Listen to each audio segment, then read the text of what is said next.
I started thinking about where I hadn't been before.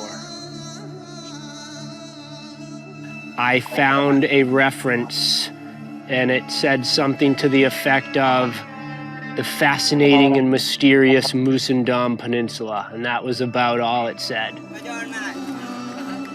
Mark Sinnott's probably one of the most prolific exploratory rock climbers of his generation.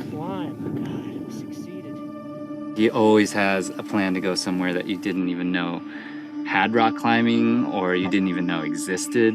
Some of the most interesting stuff I've ever seen in the world. Sort of jagged limestone peaks that just fall straight into the water, or rock and water, and that's it. We should be able to find something good. I mean, there's just miles and miles of coastline of rock.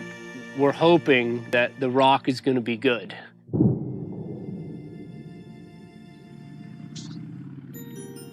Soloing is defined by climbing without a rope. And so deep water soloing is soloing rock climbs above deep water. It's a relatively new branch of rock climbing. Deep water soloing can be dangerous. The water turns into rock when you go high enough. You will really hurt yourself.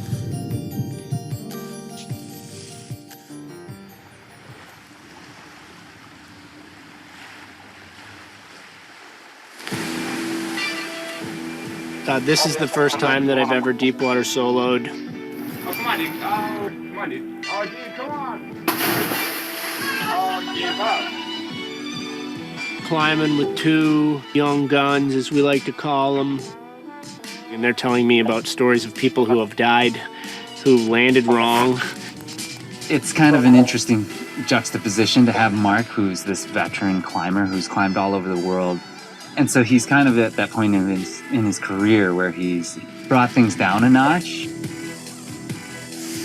But then you have Alex and Hazel, who are at the point in their career where they're only bringing it up notches constantly.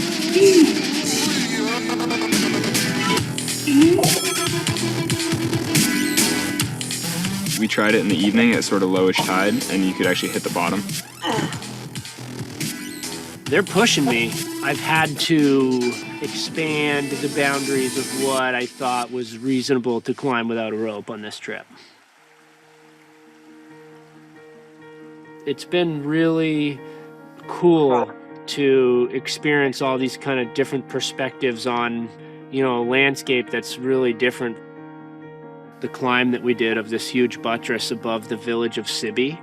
We're in for it. I mean, this thing is gigantic. Was just an amazing day in the mountains, one of my best experiences because it got us up high. Could see all these limestone fingers extending out into the Persian Gulf. I know that will be, one of those days that I kind of always look back on as one of the highlights of my climbing career.